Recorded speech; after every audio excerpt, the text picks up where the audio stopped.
ফজরের নামাজের কিছু আমল আছে, আমরা অনেকে এগুলো জানি না। যেমন ফজরের নামাজ, এটার ফজিলত বলতে গিয়ে আমার নবীজি বলছেন ফজরের যেই সুন্নত নামাজ, সুন্নত নামাজের মধ্যে প্রথম রাকাতে সূরা কাফিরুন, দ্বিতীয় রাকাতে সূরা ইখলাস পড়ার জন্য নবীজি নির্দেশ দিয়েছেন এবং তিনি নিজেই পড়তেন। আমার নবীজি তাহাজ্জুদ পড়তেন। তাহাজ্জুদ পড়ে ঘরের মধ্যে ফজরের ওয়াক্ত হলে সুন্নত ঘরে পড়তেন। যে যারা তাহাজ্জুদ গুজার আছেন, মসজিদে যখন আজান দেয়, আজানের আরও 20-25 মিনিট পরে জামাত হবে, তা আপনি আজান যখন দিবে তখন ঘরের মধ্যেই সুন্নত পড়ে ফেলবেন। তো সুন্নতের প্রথম রাকাতে সূরা কাফিরুন, কুল ইয়া আইয়ুহাল কাফিরুন, দ্বিতীয় রাকাতে সূরা ইখলাস, এটা আমার নবীজির নিত্যদিনের আমল। ফজরের সুন্নতের প্রথম রাকাতে কোন সূরা? সূরা কাফিরুন, দ্বিতীয় রাকাতে সূরা ইখলাস। আর যারা সুন্নত পড়েছে তাদের ব্যাপারে আমার নবীজি বলছেন রাকাতাল ফজরে খায়রাম মিনাদ দুনিয়া ওয়া মা ফিহা, যে ফজরের 2 রাকাত সুন্নত পড়ল সেটা দুনিয়া এবং দুনিয়ার মধ্যে যা কিছু আছে সব কিছু থেকে উত্তম। তাহলে দুনিয়ার সমস্ত ধন সম্পদ যা কিছু আছে সব এক পাল্লায় রাখেন, আপনি ফজরে যে 2 রাকাত সুন্নত পড়ছেন সেই সুন্নত আরেক পাল্লায় রাখলে সেটাই সবচেয়ে বেশি দামি হবে। আর সেই সুন্নতের নামাজের নিয়ম আমার নবীজি কিভাবে শিখিয়েছেন? প্রথম রাকাতে সূরা কাফিরুন, দ্বিতীয় রাকাতে সূরা ইখলাস। আবার ফজরের নামাজ যদি পড়েন সেটার ফজিলত বলতে গিয়ে আমার নবীজি বলছেন মান সাল্লা সালাতাস সুবহি ফাহুয়া ফি জিম্মাতিল্লাহ, যে ফজরের নামাজ পড়লো সে আল্লাহর জিম্মায় চলে গেল। যারা আজকে ফজরের নামাজ পড়েছেন, ফজরের ওয়াক্তের মধ্যে ফজরের নামাজ পড়েছেন, আপনারা সবাই আল্লাহর জিম্মায়।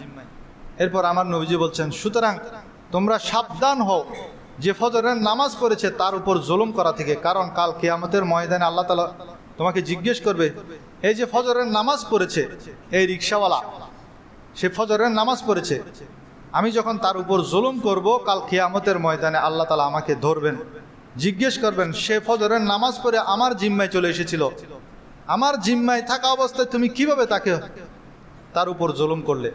আপনি যখন ফজরের নামাজ পড়েছেন তখন আপনি কার লোক? আল্লাহর লোক। ধরেন আমাদের প্রধানমন্ত্রীর লোক যদি হয়, তার সাথে আমরা অনেক সতর্কতার সাথে আচরণ করি, কারণ সে প্রধানমন্ত্রীর লোক। দুনিয়ার জমিনের একজন প্রধানমন্ত্রীর লোক যদি হয়, তাকে যেরকম আমরা সম্মান দিই, এবার বেলা তমসিল, এটা আবার মেসাল নয়, এটাকে আল্লাহর সাথে তুলনা করা বুঝবেন না। এবার আপনারা চিন্তা করে দেখুন, মান সাল্লা সালাতাস সুবহি ফাহুয়া ফি জিম্মাতিল্লাহ, আল্লাহর নবী বলছেন যে ফজরের নামাজ পড়লো সে আল্লাহর জিম্মায় চলে গেল। আর যে আল্লাহর জিম্মায় গিয়েছে তাকে যদি কেউ জুলুম করে কাল কিয়ামতের ময়দানে তাকে পাকড়াও করা হবে এবং অধোমুখে তাকে জাহান্নামে নিক্ষেপ করা হবে। শুধু যে ফজরের নামাজ পড়েছে তার উপর কেউ যদি জুলুম করে, সেজন্য হাজ্জাজ বিন ইউসুফ অনেক জালিম ছিলেন, মক্কার গভর্নর, ঠুনকো কারণে মানুষ হত্যা করত। তা এক লোককে হত্যা করার জন্য একজনকে দায়িত্ব দিল, সে ছিল নেককার পরহেজগার, সেই সেনাপতি। সে তাকে বাইরে নিয়ে তাকে জিজ্ঞেস করলো তুমি কি ফজরের নামাজ পড়েছ? সে বলে হ্যাঁ আমি নামাজ পড়েছি। তখন তাকে ছেড়ে দিয়েছে। হাজ্জাজ বিন ইউসুফ তাকে জিজ্ঞেস করলো তুমি কি তাকে হত্যা করলে? সে তখন এই হাদিসটা তাকে শোনালো। আমার নবীজি বলছেন মান সাল্লা সালাতাস সুবহি ফাহুয়া ফি জিম্মাতিল্লাহ, সে তো আজকে ফজরের নামাজ পড়েছে, তাকে আমি কিভাবে হত্যা করব? সে তো আল্লাহর জিম্মায় আছে, সেজন্য আমি তাকে হত্যা করতে পারিনি। হাজ্জাজ বিন ইউসুফ তখন আর কিছু বলার নেই, কারণ আমার নবীর হাদিস যখন শুনিয়ে দিয়েছে, যদিও সে জালেম ছিল, সে কোরআন হাদিস তো মানত, তখন আর সে কিছু বলার সুযোগ রইল না। তো ফজরের নামাজ পড়লে আপনি আল্লাহর জিম্মায় চলে যাবেন।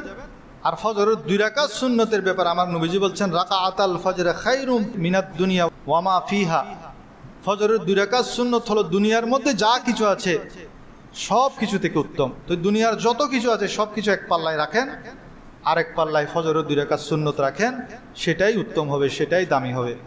আর এই সেই 2 রাকাত সুন্নত আমার নবীজি কোথায় পড়তেন? ঘরের মধ্যে। যারা তাহাজ্জুদ পড়েন ঘরের মধ্যে 2 রাকাত সুন্নত পড়বেন। প্রথম রাকাতে কোন সূরা পড়তেন? সূরা কাফিরুন। দ্বিতীয় রাকাতে সূরা ইখলাস। এরপর নবী করিম সাল্লাল্লাহু আলাইহি ওয়াসাল্লাম ফজরের সুন্নত পড়ে একটা দোয়া পড়তেন, আল্লাহুম্মা রাব্বা জিবরিলা ওয়া মিকাইলা ওয়া ইসরাফিলা ওয়া মুহাম্মাদিন নাউযু বিকা মিনান নার। এটা 3 বার পড়তেন। পড়ার পরে আম্মাজান আয়েশা বলেন, আমার নবীজি সুন্নত পড়ার পরে আমি যদি জাগ্রত থাকতাম আমার সাথে কথা বলতেন, আমার সাথে কিছুক্ষণ কথা বলতেন, এটাও সুন্নত।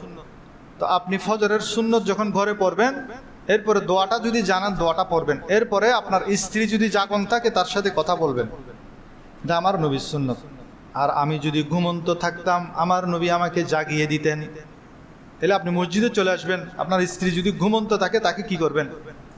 জাগিয়ে দিবেন। এরপর আরেকটা সুন্নত আমল আছে, নবী করিম সাল্লাল্লাহু আলাইহি সাল্লাম যদি দেখে বেলাল রাদিয়াল্লাহু আযান দিয়েছে কিন্তু নামাজের আগে বেলাল রাদিয়াল্লাহু আমার নবীকে আবার ডাকতে আসতেন। যতক্ষণ বেলাল রাদিয়াল্লাহু আসতেন না ততক্ষণ নবী করিম সাল্লাল্লাহু আলাইহি সাল্লাম কিছুক্ষণ বিশ্রাম নিতেন, শুয়ে থাকতেন। তো এখন আমরা যদি যারা তাহাজ্জুদ গুজার তারা যদি ঘুম চলে আসার সম্ভাবনা, সেজন্য সুন্নত আদায়ের নিয়তে এই 5-10 সেকেন্ড শুয়ে আবার উঠে যাবেন, তারপর মসজিদে চলে আসবেন। আপনাকে আমাকে তার বেলাল রাদিয়াল্লাহু ডাকতে আসবে না, জামাতের 5 মিনিট আগে মসজিদে চলে আসবে। তাহলে আমরা ফজরের সময় আমলগুলো কি কি পেলাম? ফজরের নামাজ সুন্নত আমরা ঘরে পড়ব, তাহাজ্জুদ যারা পড়েন ঘরে পড়বেন। প্রথম রাকাতে সূরা কাফিরুন, দ্বিতীয় রাকাতে সূরা ইখলাস পড়বেন। নামাজের পর একটি দোয়া আছে, সেটা পড়বেন 3 বার। আপনার স্ত্রী যদি জাগ্রত থাকে তার সাথে কথাবার্তা বলবেন, ঘুমন্ত থাকলে তাকে জাগিয়ে দিবেন এবং নবীর সুন্নত আদায়ের নিয়তে সামান্য করে একটু শুবেন, তারপর মসজিদে চলে আসবেন।